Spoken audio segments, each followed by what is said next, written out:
जय गुरु.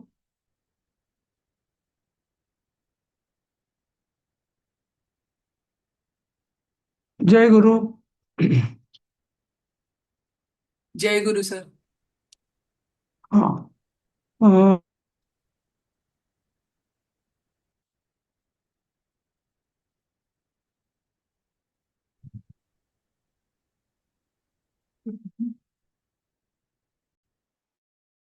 जय गुरु.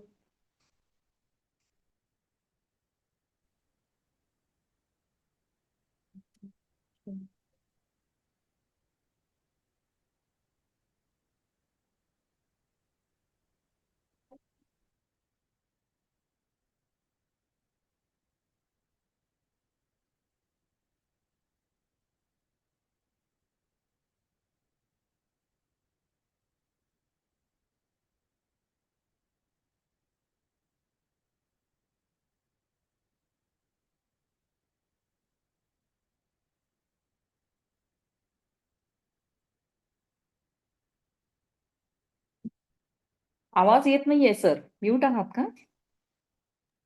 हो हो हो हो, मी म्यूटच होतो खरं. हा हा हा. ठीक आहे. हो. सॉरी. हा. परत मी सुरू केलं होतं म्हणायला. कोणाला हो का? म्हणायचंय का की बरं मी बरं. म्हणू? हा. ठीक आहे, म्हणतो मी. ओम श्री परमात्मने नमः. अथ नवमोऽध्यायः. श्रीभगवानुवाच. इदं तु ते गुह्यतमं प्रवक्ष्याम्यनसूयवे. ज्ञानं विज्ञानसहितं यज्ञात्वा मोक्षसे शुभात्. राजविद्या राजगुह्यं पवित्रमिदमुत्तमं. प्रत्यक्षावगमं धर्म्यं सुसुखं कर्तुमव्ययम्. अश्रद्धधानाः पुरुषाः धर्मस्यास्य परन्तपो. अप्राप्य मां निवर्तन्ते मृत्युसंसारवर्त्मनि. मया ततमिदं सर्वं जगदव्यक्तमूर्तिना. मत्स्थानि सर्वभूतानि न चाहं तेष्वस्थितः. न च मत्स्थानि भूतानि पश्य मे योगमैश्वरम्. भूतभृन्न च भूतस्थो ममात्मा भूतभावनः. यथाकाशस्थितो नित्यं वायुः सर्वत्र गो महान्. तथा सर्वाणि भूतानि मत्स्थानीत्युपधारय. सर्वभूतानि कौन्तेय प्रकृतिं यान्ति मामिकां. कल्पक्षये पुनस्तानि कल्पादौ विसृजाम्यहम्. प्रकृतिं स्वामवष्टभ्य विसृजामि पुनः पुनः. भूतग्राममिमं कृत्स्नमवशं प्रकृतेर्वशात्. न च मां तानि कर्माणि निबध्नन्ति धनञ्जय. उदासीनवदासीनमसक्तं तेषु कर्मसु. मयाध्यक्षेण प्रकृतिः सूयते सचराचरम्. हेतुनानेन कौन्तेय जगद्विपरिवर्तते. अजानन्ति मां मूढा मानुषीं तनुमाश्रितं. परं भावमजानन्तो मम भूतमहेश्वरं. मोघाशामोघकर्माणो मोघज्ञानाविचेतसः. राक्षसीमासुरीं चैव प्रकृतिं मोहिनीं श्रिताः. महात्मानस्तु मां पार्थ दैवीं प्रकृतिमाश्रिताः. भजत्यन्तन्यमनसो ज्ञात्वा भूतादिमव्ययम्. सततं कीर्तयन्तो मां यत् एक मिनिट. सततं कीर्तयन्तो मां यतन्तश्च दृढव्रताः. नमस्यन्तश्च मां भक्त्या नित्ययुक्ता उपासते.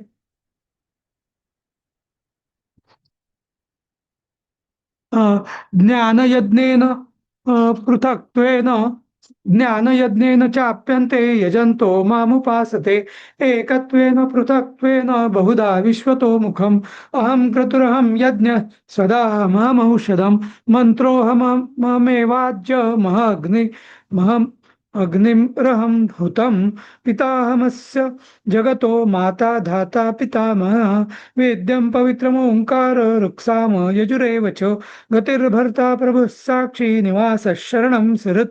प्रभवः प्रलयस्थानं निदानं बीजमव्ययम्. तपाम्यहमं वर्षं निगृह्णाम्युत्सृजामि च. अमृतं चैव मृत्युश्च सदसच्चाहमर्जुन. त्रैविद्या मां सोमपाः पूतपापा यज्ञैरिष्ट्वा स्वर्गतिं प्रार्थयन्ते. ते पुण्यमासाद्य सुरेन्द्रलोक मश्नन्ति दिव्यान् दिवि देव भोगान्.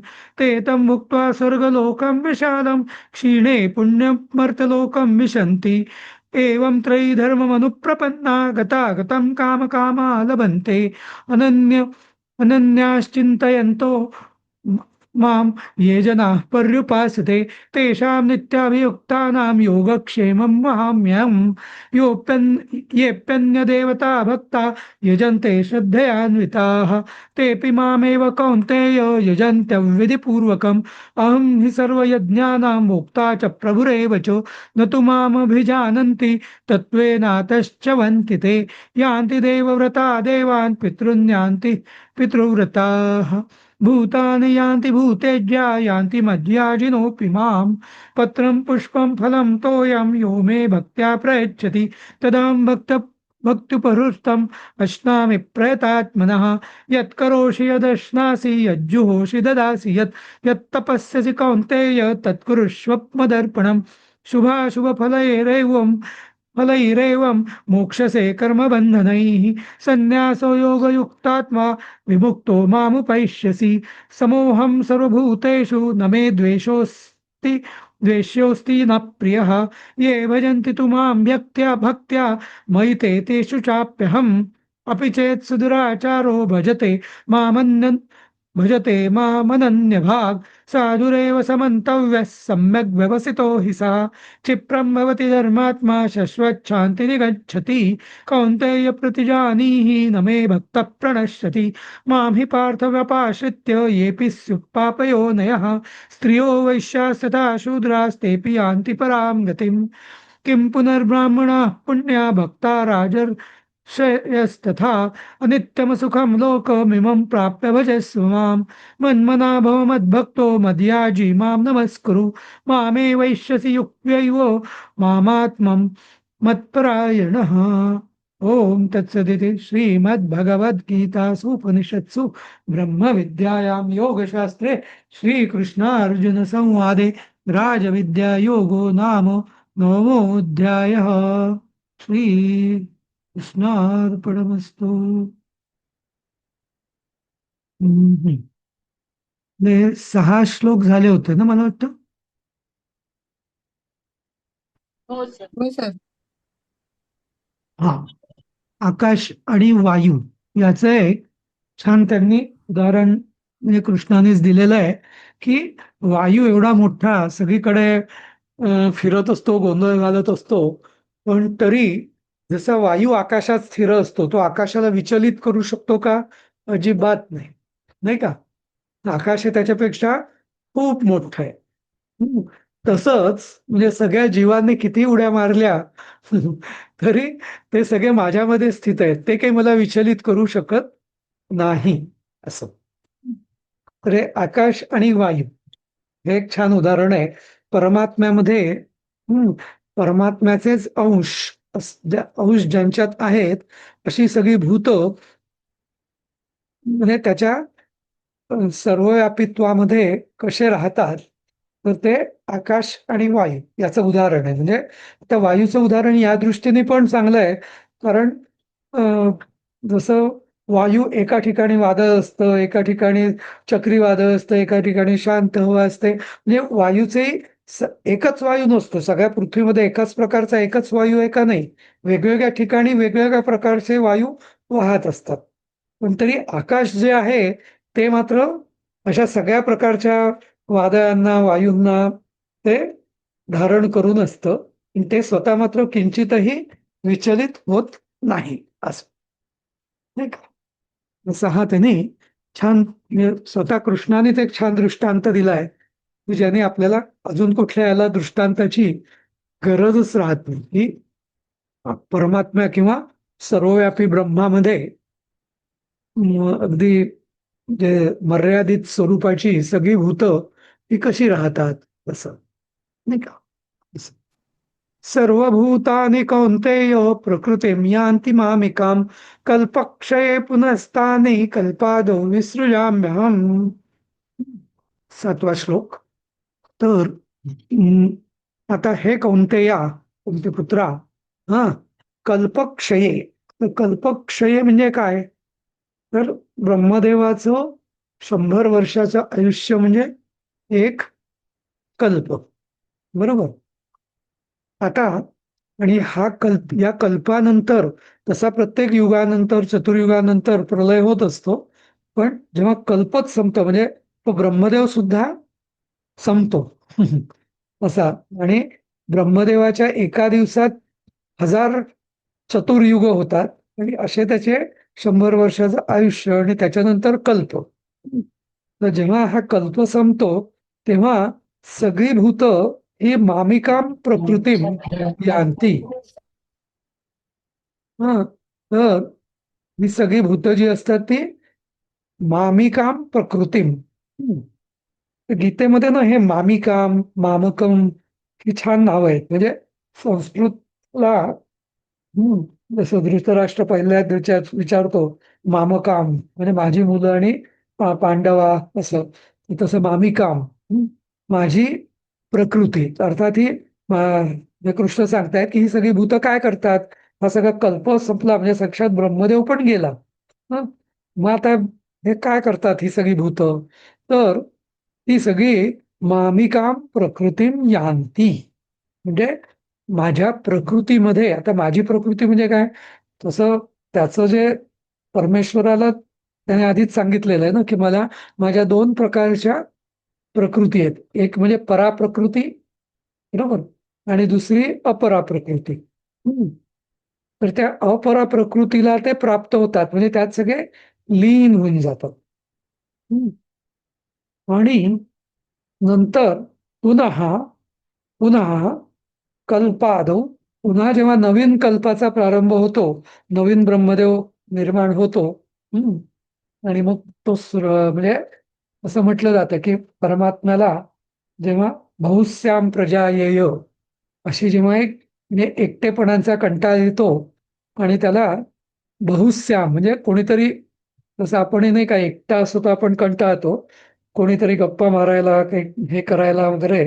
मग त्याला जेव्हा तशी इच्छा होते आणि त्या क्षणी त्या परमशिवाचं शिव आणि शक्ती अशी 2 तत्व तयार होतात आणि मग शक्तीपासून पूर्ण विश्व हे सगळं मग तयार होतं. मग विश्व हे शिव शक्ती सदाशिव ईश्वर शुद्ध विद्या. आणि मग पुढे ही सगळी मग पुढे ही ब्रह्मदेवाकडनं ही सगळी मग विश्व तयार होतं नाही का. तर जेव्हा ते विश्व तयार होतं तेव्हा कल्पादौ, त्या कल्पाच्या सुरुवातीला अहम जे मी, परम तानी म्हणजे त्याच भूतांना जे अपरा प्रकृतीत लीन झालेले असतात त्यांना विसृजामी. तर विसृज म्हणजे काय हे जरा, नुसतं सृजामी का नाही म्हटलं. विसृजामी का म्हटलं. कारण विसर्जन. हा. तर म्हणजे विशेष पद्धतीने सृजन, त्या अर्थाने विसृजन असं. म्हणजे विसर्ग म्हणजे त्याग नाही का. तर तो मी त्याचा म्हणजे त्याच्यात जी लीन असतात ती सगळी त्यांच्या म्हणजे ती सगळी भूत त्याच्या अपरा प्रकृतीला, तर त्यांना पुन्हा त्यांच्या त्यांच्या ज्या सुप्त इच्छा वासना असतात बीजरूप त्या पुन्हा बीज धारण करतात आणि पुन्हा त्यातनं ते देह धारण करतात त्यांच्या त्यांच्या ठरलेल्या योनीनुसार. तर मी त्यांना पुन्हा उत्पन्न करतो आणि मग पुन्हा सृष्टीचक्र सुरू होतं. असं इथं परमेश्वर म्हणजे भगवान सांगतायत. आता इथे मला एक शंका आहे की हं. ब्रह्मांड म्हणजे सर्व युनिव्हर्सल सगळं हे होतं, लय होतं, की ठराविक ब्रह्मांडच फक्त म्हणजे अनेक ब्रह्मदेव असतात किंवा कसं. आणि दुसरा प्रश्न असा की सुरुवातीला सत्ययुग वगैरे म्हणजे सात्विक लोक जास्त असणार आणि मग ही लोकसंख्या वाढत का जाते. म्हणजे त्याही आता वरच्या लेवलला सगळे जाणारे असणार त्यावेळचे लोक. मग लोकसंख्या का वाढते मानवजात. चांगला प्रश्न आहे की म्हणजे अशी भूत आधी 1ची 10 का झाली, 10ची 100, 100ची 1000 अशी कशी झाली असा प्रश्न आहे ना तुमचा नाही का. हा. हो बरोबर. हा. तर त्याचं कारण असं की म्हणजे ज्याला आपण सायन्समध्ये एन्ट्रॉपी म्हणतो नाही का, तो कन्सेप्ट इथं लागू पडतो. बर. हा. म्हणजे एन्ट्रॉपीमध्ये असं म्हटलं जातं ना की एनर्जी कॅन बी डिस्ट्रॉइड, म्हणजे अशी कुठली नवीन काहीच निर्माण होत नाही. हा. हो ज्यातनं म्हणजे आहे त्यातनंच सगळं, it is a close box, त्यातनंच सगळं तयार होत राहतं नाही का असं. बरोबर. तर हा, तर त्याचं म्हणजे त्यानेच याचं उत्तर दिलं जाऊ शकतं की ही सगळी जीव जी आहेत ही म्हणजे जीव म्हणजे काय, ते बीज त्यांचं त्या त्या वासनारूप त्यांच्या आता प्रत्येकाची जी कर्म असतात आणि वासना असतात त्यांच्यानुसार त्यांचा पुनर्जन्म ठरलेला असतो, बरोबर, हे आपण आधी पण हो, बघितलेलं आहे नाही का. हो, आता आणि एकूण असं म्हटलं जातं की 84 लक्ष योनी आहेत आणि त्या हो. म्हणजे असं जरुरी नाही की सगळ्यांनी आता सगळ्या 84 लक्ष योनी सगळं फिरलं पाहिजे, हे कंपल्सरी नाहीये. पण फिरू बरोबर, शकतो एखादा प्राणी, त्याची जेवढी कर्म राहिली असतील त्यानुसार त्याला तेवढी तेवढ्या योनी फिरायला वाव आहे असं. बरोबर. आणि हा, आता म्हणजे आता हे कसं होतं की समजा माझं जसं आपण कर्म सिद्धांतानुसार की माझं समजा माझ्यावर समजा 1 कोटी रुपयांचं कर्ज आहे किंवा हं. असं, तर त्यापैकी किंवा 1 कोटी याची मी पुण्य केली, पुण्य पाप दोन्ही केलेलं आहे समजा. तर आता बाकी एक मनुष्य जन्म सोडला तर बाकी सगळ्या भोगयोनी आहेत, बरोबर. हो, मनुष्य जन्म बरोबर. हीच फक्त कर्मयोनी आहे. हं. तर आता जेव्हा एक मनुष्य जेव्हा जन्म घेतो तो खूप कर्म करतो आणि त्या कर्मांचे भोग घेण्यासाठी तो वेगवेगळ्या योनींमध्ये जन्म घेतो. मग ते बॅक्टेरिया असतील, विषाणू असतील, छोटे बरोबर. प्राणी असतील, मोठे प्राणी असतील आणि मग त्या कर्मयोनी संपत संपत आल्या की मग तो पुन्हा त्याला पुन्हा परमेश्वरांचा असा सत्यसंकल्प आहे की प्रत्येकाला सुधारणेचा वाव चालतंय. द्यायचा, म्हणजे संधी द्यायचीच त्याला. हा, हो, आणि उद्धार कशाने होणार, तर मनुष्य जन्मातनच उद्धार होणार, इतर बरोबर. हो, जन्मातनं उद्धार होणार नाही त्याचा, कारण तो फक्त भोग भोगणार आहे. जसं आपण म्हणतो बरोबर. की शिक्षा भोगणं म्हणजे या तुरुंगातून त्या तुरुंगात असं शिक्षा भोगणार आहे, नवीन काही तो करू शकणार नाही, बरोबर. बरोबर. मग हा, तर आता हे सगळे जेव्हा कर्म भोगतात म्हणजे भोग इतर सगळ्या भोगयोनीतनं, तर तेव्हा या भोगयोनीतनं जेव्हा मग म्हणून मग पृथ्वीला आणि मग ते शेवटी परत त्यांच्या उद्धारासाठी त्यांना मनुष्य जन्म घेणंच भाग आहे. ओके.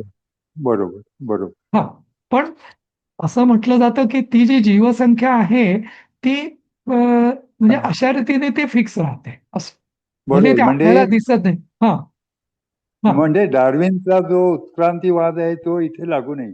एकाच वेळेला अजिबात नाही, मागे तुम्ही पण अजिबात सांगितलं होतं, अजिबात नाही, की एकाच अजिबात नाही. वेळेला 84 लाख योनी एकाच वेळेला हे होतात म्हणजे हो, त्यांचं व्यक्त होतात आणि व्यक्त होतात. त्यामुळे ते बॅलन्स होतं. बरोबर. ओके, होय. Okay. This is convincing. Okay. हा, थँक यू. बरं. हा, तेच. तर हा, तर सर अशा माझा रीतीने एक प्रश्न असा आहे हा की हा परमात्मा त्यांनी सृजन केलेली सगळी सृष्टी आणि हम्म. ह्या सृष्टीला धक्का पोचवणारा माणूस, धक्का पोचवणारा म्हणजे काय. तर हा म्हणजे आता पर्यावरण बिघडवणारा थोडक्यात. हा, हा, तर मग त्या पर्यावरणाचा समतोल परमात्मा कसा राखतो? छान शब्द आहे. तर यालाच जे संहार हा जो शब्द आहे ना, संहार, हा, तो याच अर्थाने वापरला जातो. संहार म्हणजे विनाश नाही, डिस्ट्रक्शन हा, नाही, हा, संहार. हा, रुहरतीपासून संहार हा शब्द तयार झाला आहे. ही संहार म्हणजे काय की म्हणजे असं उदाहरण द्यायचं झालं तर आपण पत्त्यांचा खेळ खेळतो, बरोबर. बरोबर. खूप हा, पत्ते पिसले जातात, वाटले जातात वगैरे वगैरे आणि मग आपण 1-2 तास खेळतो नाही का, आणि मग सगळे पत्ते आपण मोडतो. एका परत त्याच्या कॅटमध्ये ठेवून देतो आपण, पॅकमध्ये हम्म, नाही का, असं. हम्म, म्हणजे थोडक्यात ते आवरतो नाही का. हम्म, हम्म, कॅरम कॅरम खेळताना आपण काय करतो, खूप सोंगट्या मारामारी सुरू असते इकडे तिकडे, मग आपण हे झाला तर संहार म्हणजे काय, तर पुन्हा हे सगळं आवरून ठेव. अच्छा. हा, तर जे शंकराचं काम म्हणजे लोकांना वाटतं ही संहाराची देवता आहे. संहार म्हणजे ऍक्च्युली ते वा नाश करणारं काम नाहीये, ते आवरून ठेवण्याचं काम असं. हो, हो. समजला? तर म्हणजे जसं त्यामुळे आपण घर आवडतो पसारा झालेला. अगदी अगदी हं, अगदी हं, हं. आणि सृजन म्हणजे काय? परत आता कोणी पाहुणे येणार आहेत किंवा काही फंक्शन आहे, बरोबर? तर मग आपण सगळी सजावट करू, हे करू, ठेवणीतल्या सगळ्या कपाटातल्या वस्तू बाहेर काढू वगैरे वगैरे खूप हे करू. मग ती झालं हं, सृजन, बरोबर? मग नंतर मग परत सगळे त्याचा उपभोग घेऊ, एखादं फंक्शन म्हणजे साजरं करू वगैरे आणि मग परत सगळं आवरून ठेवतो आपण, बरोबर? हं. ते आवरून ठेवणं म्हणजे संपलं. अच्छा. कारण सगळा पसारा झालेला असतो, इकडं तिकडं नाही का, सगळं गोंधळ झालेला असतो, तर ते सगळं आवरण्याची जी प्रक्रिया आहे तिला म्हटलं जातं संवाद. तर अच्छा, शिव अच्छा. तर आता आता तुम्ही म्हणाल म्हणजे ऍक्च्युअली कसं होतं, तर हे सगळं जे प्रलय किंवा हे जे वर्णनं आहेत, तर त्यातनं पुन्हा हं. ती सृष्टी पुन्हा सगळी म्हणजे जसं आपण आधी तो म्हणजे समुद्र ते प्रलयाचं वर्णन आहे ना, पूर्ण सगळं उकळून निघतं. मग पृथ्वी समुद्रात विलीन होते जलामध्ये, जल हे अग्नीमध्ये विलीन होतो वडवानं, मग वडवानं वायूमध्ये विलीन होतो, वायू आकाशात विलीन होतो आणि मग परत सगळं मग आकाश पुढे अजून त्या महत्तत्वामध्ये विलीन होतं असं आणि मग ते सगळं महत्तत्व हे परत त्या अपरा प्रकृतीत विलीन होतं. मग परत ते आता हे सगळा विलीनाचा म्हणजे विलीन किंवा संहाराचा हा कार्यक्रम झाला. क्रम.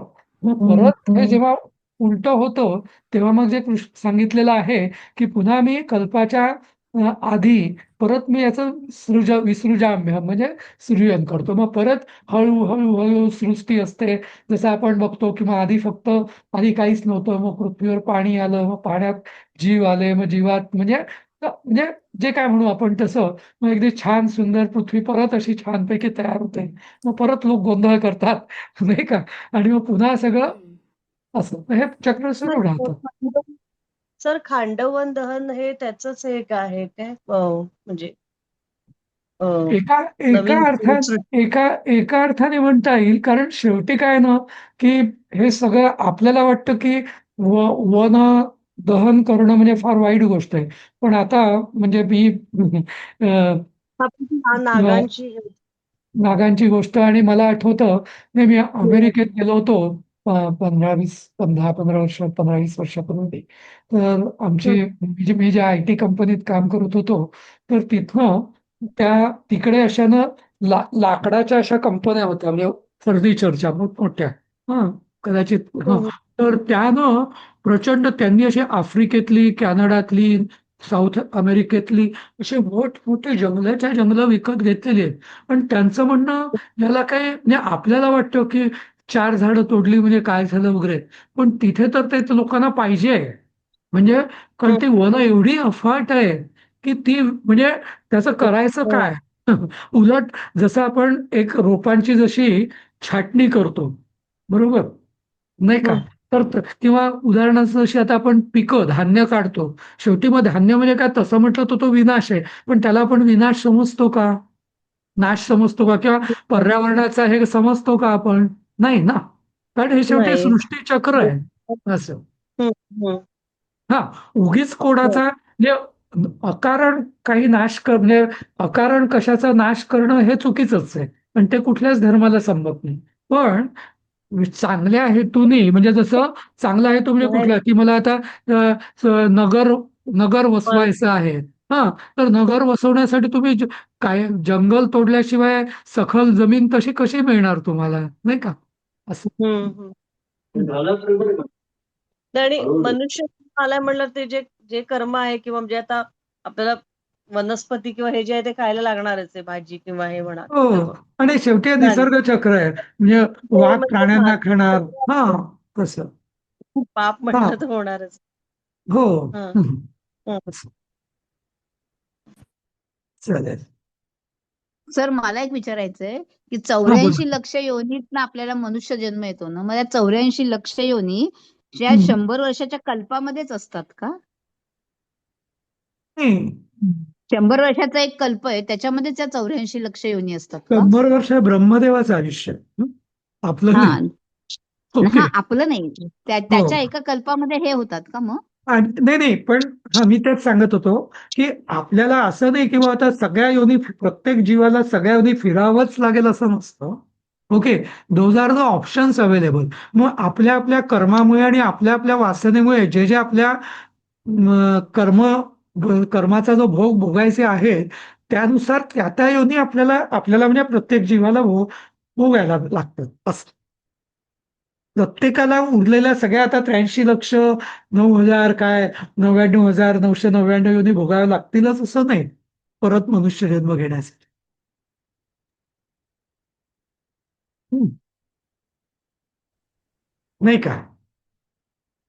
कारण आता तुम्ही असंही बघत असाल की काही काही पुराणांमध्ये किंवा अशा गोष्टी असतात ना, आधी याचा जन्म होता, एखाद्या मनुष्याचा जन्म होता, मग त्यांनी असं केलं, मग त्याचा कुत्र्याचा जन्म झाला, पण मग त्यांनी हे केलं, मग पुढच्या जन्मी तो परत माणूस झाला, पण तो राजाच्या घरी, अशा काही काही गोष्टी असतात ना. म्हणजे त्यात काही तो हो. 84 लक्ष योनी फिरून आला का नाही, तर 2-3 योनीनं हं. परत मनुष्य जन्म घेतला त्यांनी असं. अच्छा, अच्छा. हं. ठीक आहे. हो. पुढचा श्लोक आठवा. प्रकृतीं स्वामवष्टभ्य विसृजामि पुनः पुनः भूतग्राममिमं कृत्स्नम् अवशं प्रकृतेर्वशात्.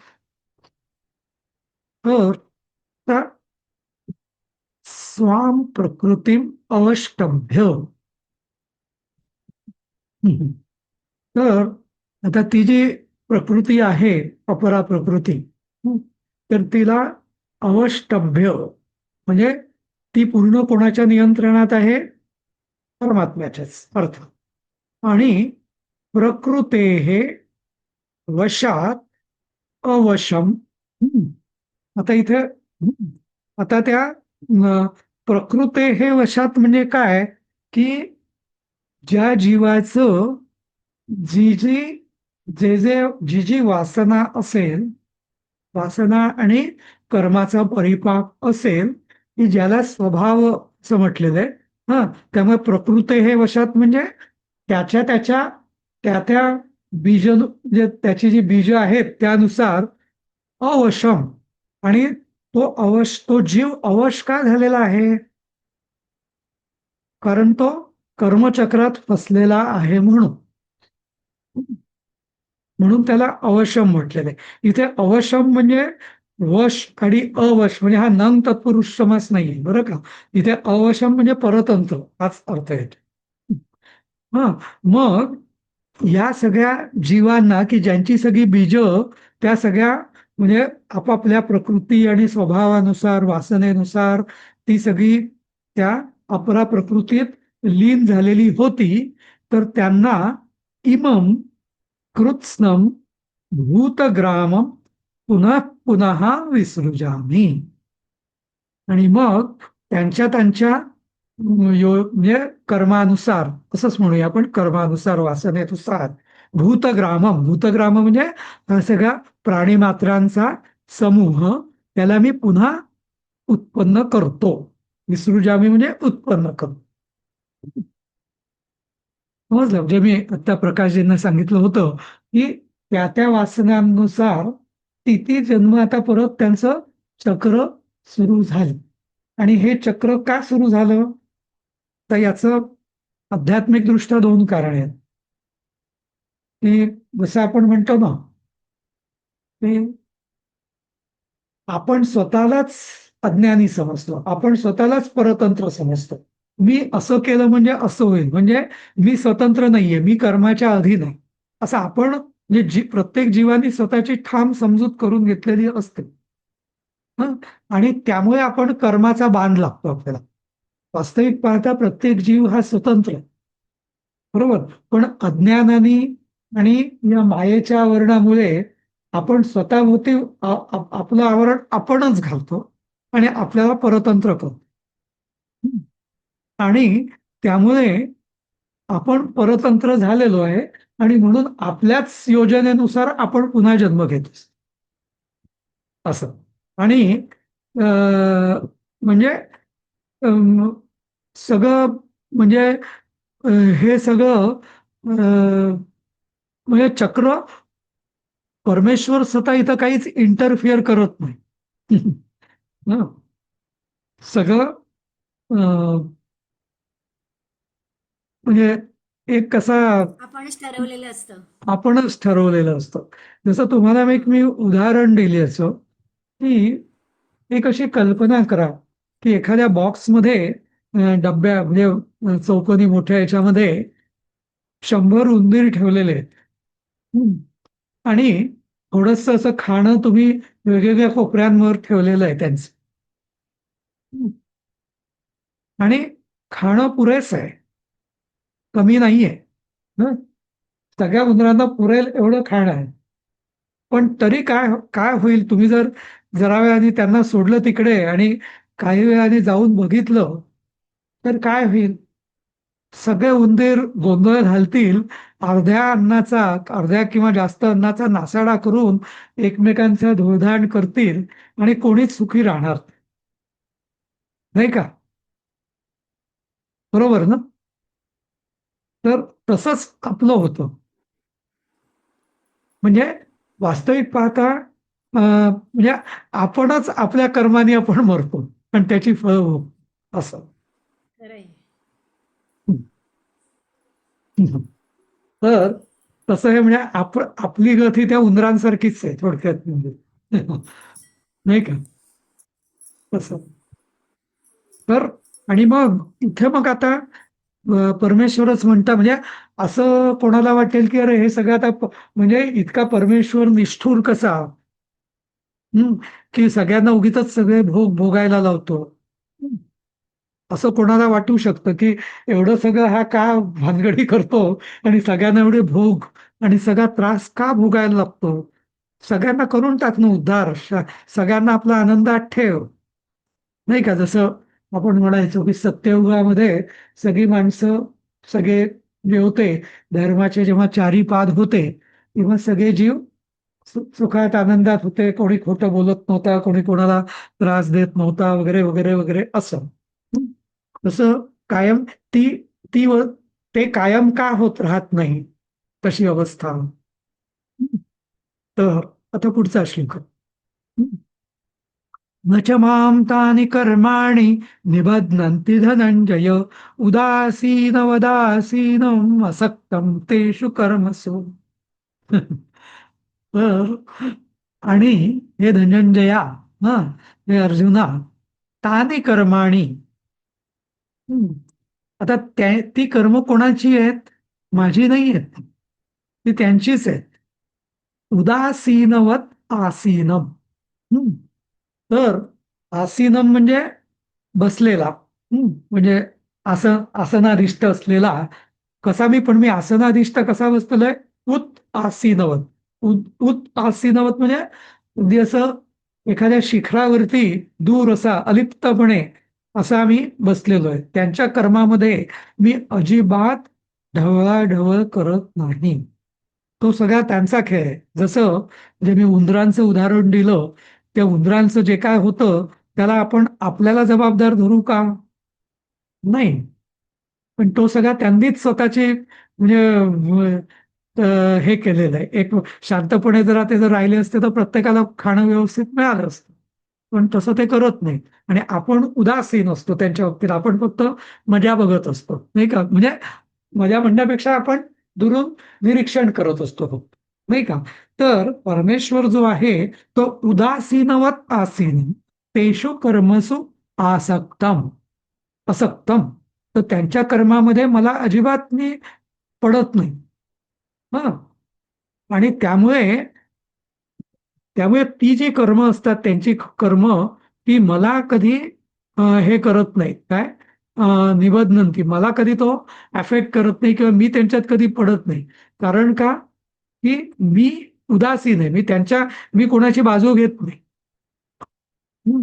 म्हणजे अगदी आणि म्हणून आता इथं त्याचं उत्तर सापडतं, की हे जे देव, दानव, असुर, राक्षस वगैरे मग आपल्याला नेहमी असा प्रश्न पडतो ना, की अरे एवढे राक्षस जर एवढे दुष्ट आहेत, हं, तर त्यांना परमेश्वर एकदा कायमचं संपवून का टाकत नाही? आणि शांत म्हणजे का? तर नाही, ती ते जे राक्षस ही सुद्धा योनीच आहे आणि काही लोकांना त्यांच्या त्यांच्या कर्मामुळे ते राक्षस योनी प्राप्त होते. परमेश्वर असं म्हणत नाही की मी राक्षस योनी निर्माण करणार नाही, कारण त्यांनी निर्माण केलेलेच नाहीये ते.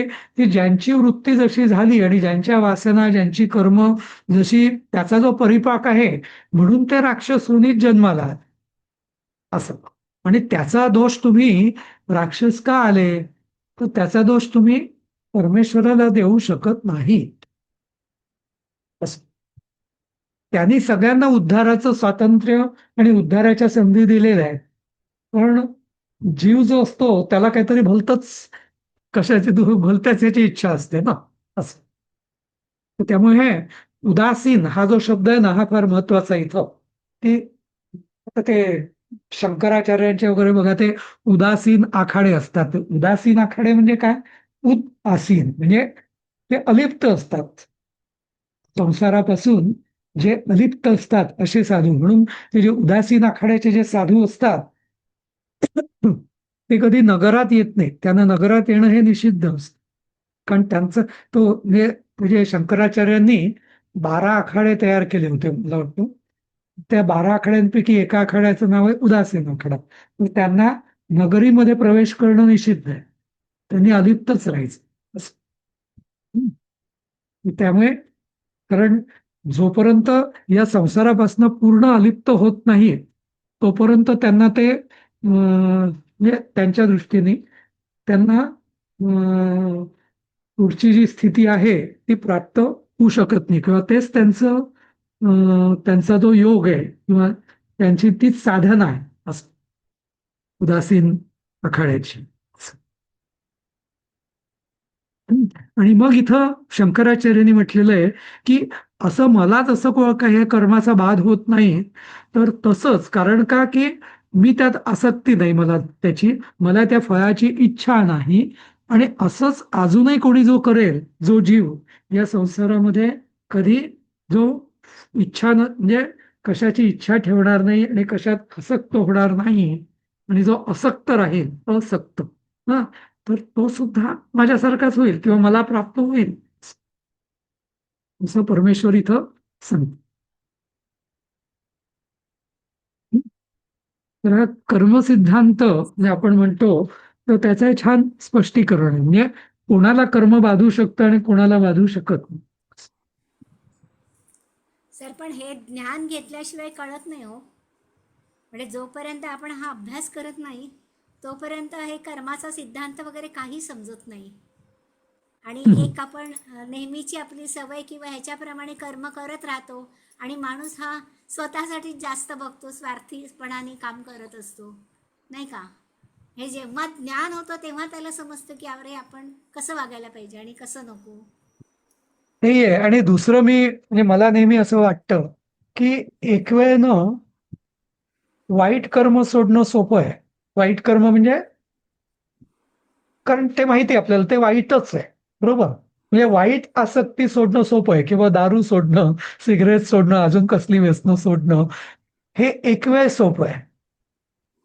पण ज्या चांगल्या आसक्ती असतात ना त्या सोडणं तर खूपच कठीण आहे. म्हणजे स्पष्ट बोलायचं म्हणजे जसं आपलं कुटुंब, त्यांच्याविषयी असणारं प्रेम, मित्र, परिवार वगैरे वगैरे याच्यात म्हणजे आसक्ती असणं आणि ती आसक्ती दूर होणं हे खूपच कठीण आहे. खरंय, हा अगदी खरंय. हा हो खरंय, कारण जे काही आहे ते आपण आपल्या मुलांसाठी, आपल्या लोकांसाठी असं ठेवलेलं असतं. असं आपण हा विचार करत नाही की हे आपण समाजाला इतकं दान देऊया किंवा हे असं करूया. हा नाही ते विचार फार एक वेळ कमी येतो. नाही बरोबर आहे, ते एक झालं. आणि दुसरं एखादी चांगली गोष्ट आहे पण त्यात म्हणजे चांगल्या कृत्य किंवा चांगलं काहीतरी प्रकल्प आहे, कौटुंबिक म्हणा, सामाजिक म्हणा, कुठलाही, पण त्या ह्याच्यात सुद्धा आपण आसक्त होणं हे हा, वाईटच आहे खूप. समजलं का? बरोबर. चांगल्या हा कर्मातही आसक्त होता कामा नये. हा म्हणजे आता जसं हम्म, उदाहरण द्यायचं की माझा मुलगा आहे, तो 10वीच्या परीक्षेला उदाहरणार्थ, हा, तर हम्म, मी त्याला अनुकूल वातावरण, चांगली पुस्तकं, चांगला वर्ग, चांगलं मार्गदर्शन, त्याला काय बाबा अभ्यासाकरता काय सुविधा वगैरे वगैरे इथपर्यंत करून देणं ठीक आहे. पण बरेचसे हल्ली पालक असतात अगदी, आणि हे 10वीच्या परीक्षेला नाही, पूर्वी 10वीच्या परीक्षेला होतं. आता अगदी पहिली किंवा अगदी मॉन्टेसरी पासून इतके पालक हे आकंठ बुडालेले असतात त्यांच्या, एक तर एक एकच मूल असतं नाही का, आणि अगदी त्यांचं